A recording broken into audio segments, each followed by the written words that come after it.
I want to go into a little more detail on the boat to let you guys know what happened. But first off, man, I sure hope this statement is true. It says Eastwood, a solution in every box. I sure hope that statement is true. So we're going to start out by saying no. My buffing of the pontoons had nothing to do with the leak. I'm going to say that because I had a lot of people go, was it because you buffed the pontoons? Absolutely not. The pontoons look great on the outside. They were pretty crappy on the outside before we buffed them. They were real pitted, and not pitted, but just corroded. Now they're pretty smooth. We were out in the water. So I'm going to give you a backstory. We went out Saturday with my oldest daughter. We rode around all day. Never had an issue. Boat never leaned. Nothing got stupid or anything like that. We came home Saturday. I always wash the boat down. I don't scrub it, but we do spray it down just to get the salt off of it. And I do take and spray the carpeted bunks, and that's the problem, carpeted bunks. If you guys have a pontoon boat where the pontoons are not painted and you keep it on a trailer that has carpeted bunks, or if you keep it on a boat lift that has carpeted bunks, man, rethink that ASAP, because that's exactly what caused my problem. I'm not going to go underneath there because it is dark underneath there. I don't have a flashlight charged up right now. But that's where the problem came in. The trailer that we had carpeted bunks, and where that sat on there, you know, on the outside, I'm over here, I'm washing the outside of the boat off, and it's running down the pontoons, and it's washing that carpet off on the outside. And I'm not going to blame it on myself, but I'm sure my technique wasn't any better than the other gentleman's technique, because I'm sure everybody does this. When it comes to washing underneath the boat, yeah, you just kind of spray in here, but you really don't saturate those bunks on your trailer. So that allows that salt water to lay on your trailer. So if you guys have carpeted bunks and you go in salt water or water as a general, because electrolysis can do the same thing. If it stays moist and you have some kind of electrical current flowing through your boat, maybe a bad ground or something, I'm sure it can do the same thing. So I'm going to take you outside. We're going to show you the trailer. I took the old carpeted bunks off that I showed you in the video where I said, hey, where's the boat? Those bunks are now gone. So the solution has already been put in place for further dilution, I guess. So yeah, right now, let's go outside. So I'll start by saying that each one of these runs is about 18 feet.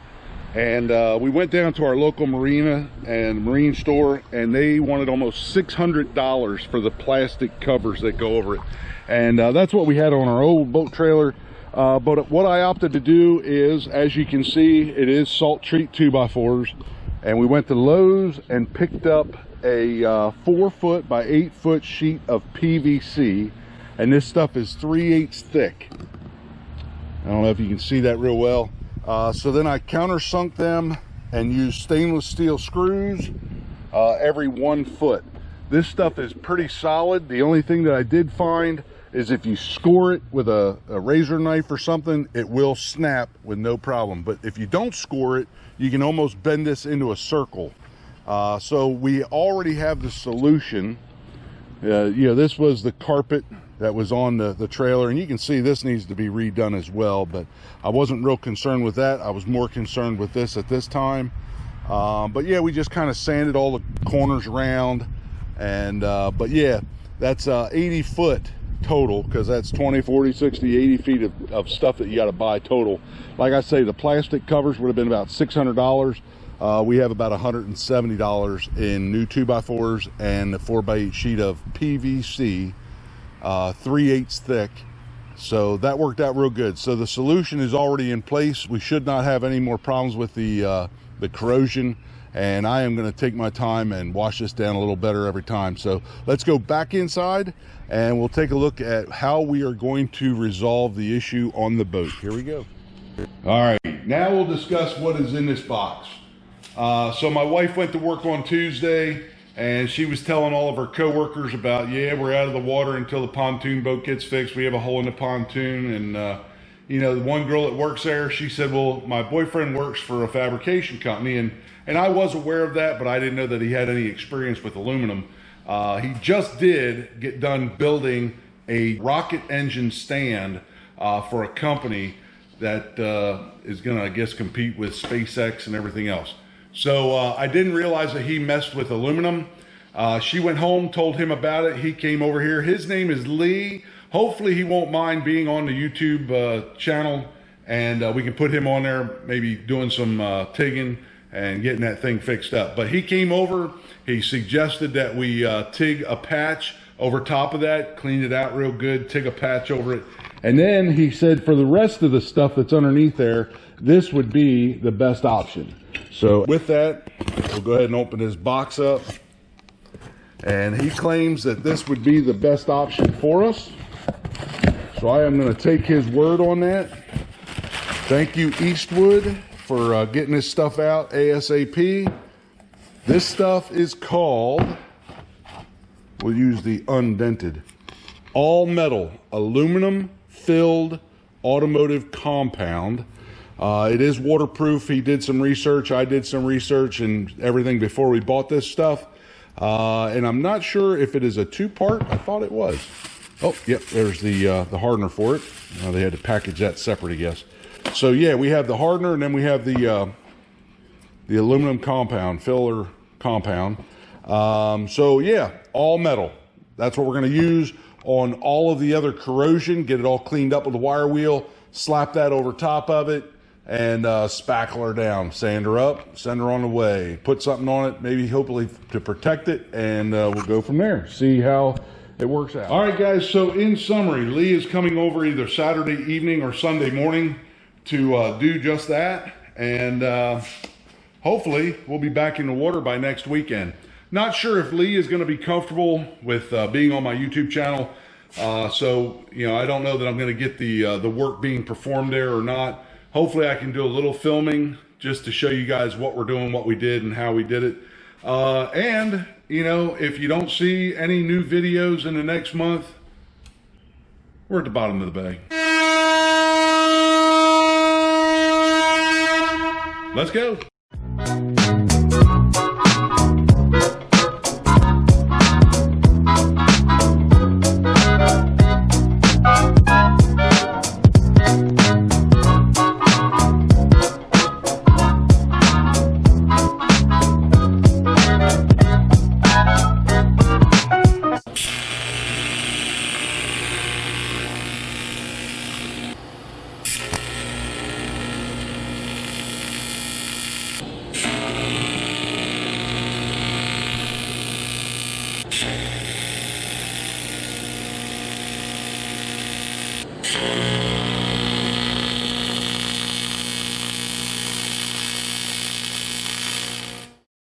Yeah, the patches are on.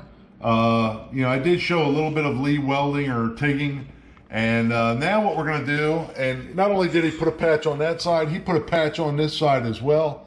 But what we're going to do now is, first we're going to go ahead and edit this video. Then we're going to come back out and I'm going to wire wheel these bad areas here.